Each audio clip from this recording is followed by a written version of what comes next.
Assalamualaikum warahmatullahi wabarakatuh. Jumpa kembali bersama Yudin Bule di acara Misteri Pesugihan.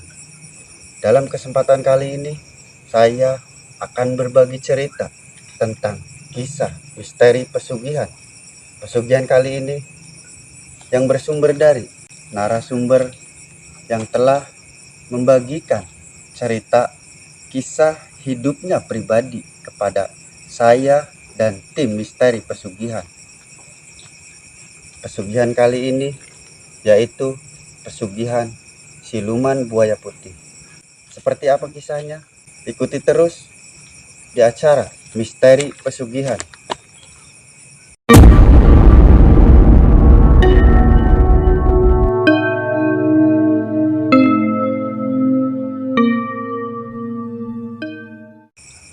Dalam kesempatan kali ini, saya akan memberi sebuah nama samaran agar mudah untuk kami menceritakan. Nama samaran yang akan saya berikan ialah Mang Darkum.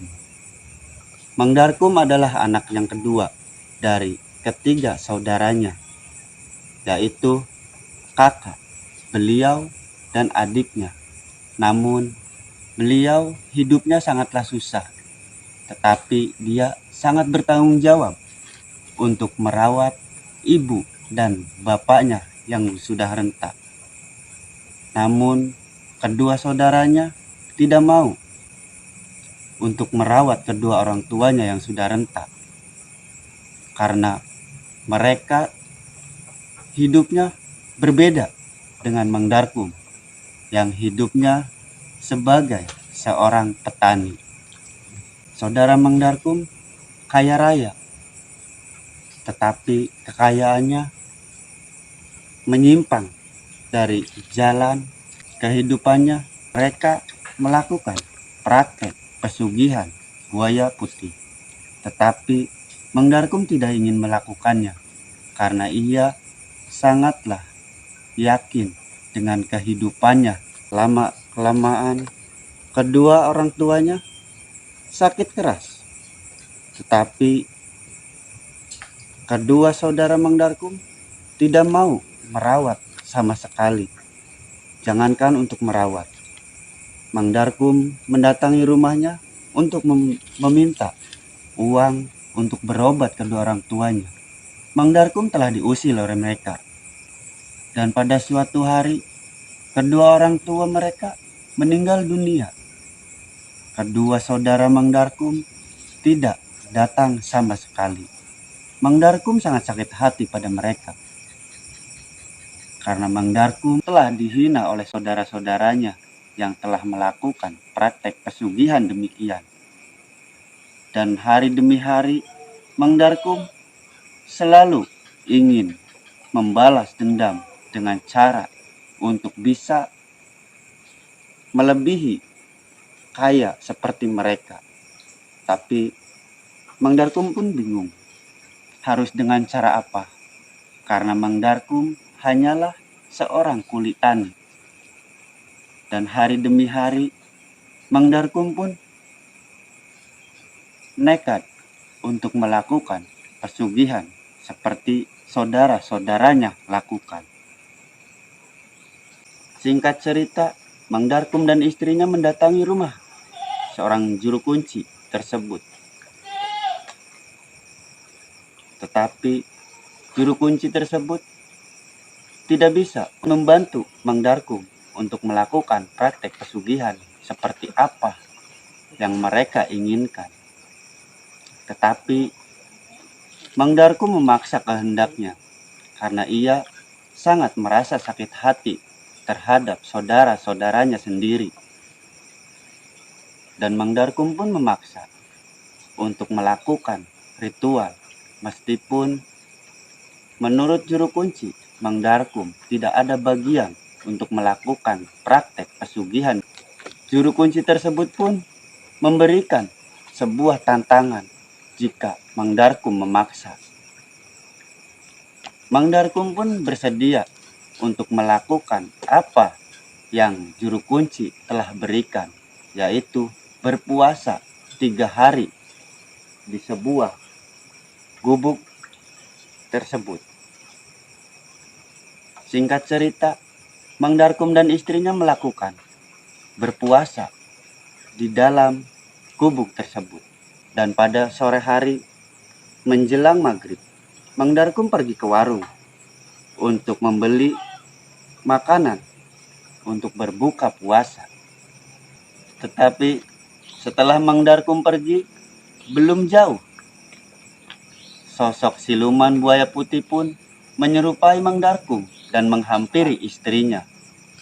Sosok siluman tersebut meminta untuk melakukan layaknya suami istri di sore hari.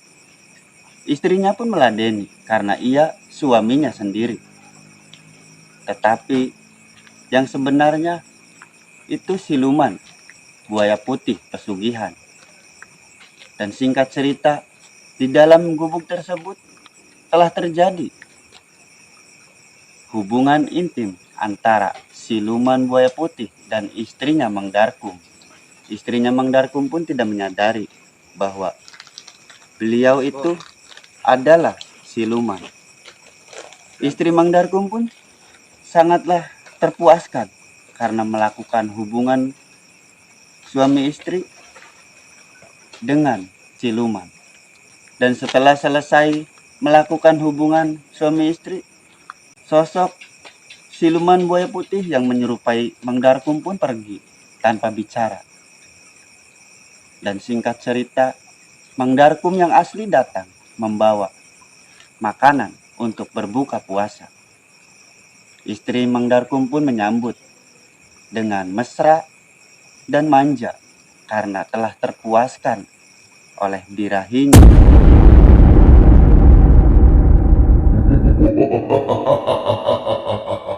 Siluman pesugihan buaya putih yang menyerupai Mang Darkum.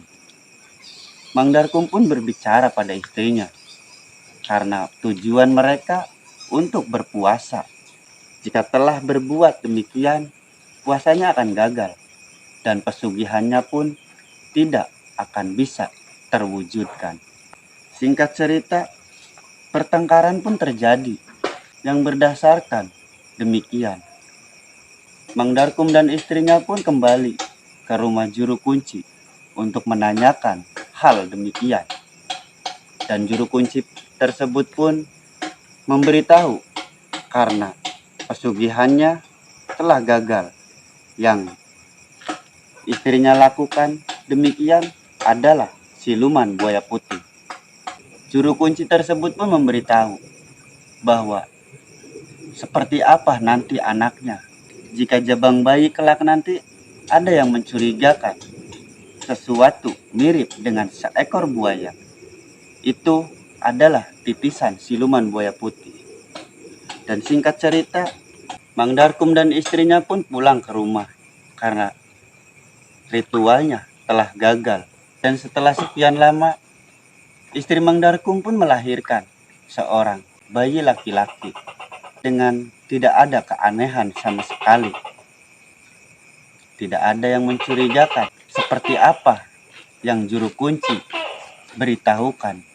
Dan sekian lama bayi tersebut sudah mulai bisa berjalan kaki.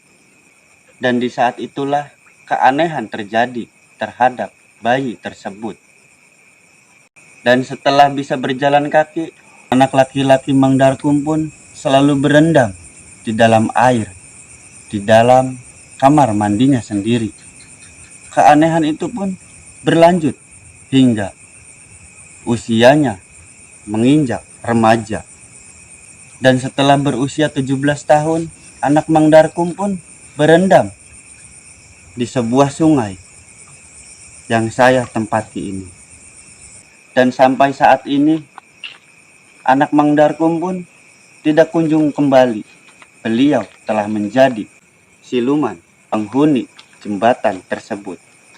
Mang Darkum dan istrinya pun telah menyesali percobaan pesugihannya tersebut. Karena dengan kejadian yang mereka alami. Dan saat ini kehidupan Mang Darkum pun lebih sulit dari sebelumnya, lebih susah mencari perekonomian. Sampai sekarang hidupnya sangatlah susah, melebihi seperti yang dahulu, karena sudah mencoba bersekutu dengan siluman.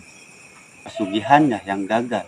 Mang Darkum pun memberikan pesan kepada saya dan tim agar pesan Mang Darkum dipublikasikan untuk kita semua. Janganlah sekali-kali untuk melakukan praktek pesugihan seperti apa yang mereka lakukan. Karena pesugihan tidak akan bisa membahagiakan anak dan cucunya kelak nanti. Sampai di sini kisah yang saya bisa ceritakan berdasarkan cerita Mang Darkum yang telah membagikan kepada saya dan tim misteri pesugihan. Sampai jumpa kembali di video selanjutnya dengan judul yang berbeda.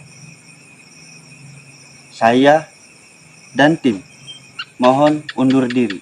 Terima kasih telah menyaksikan video cerita yang saya bagikan. Sekian dan kami ucapkan terima kasih. Wassalamualaikum warahmatullahi wabarakatuh.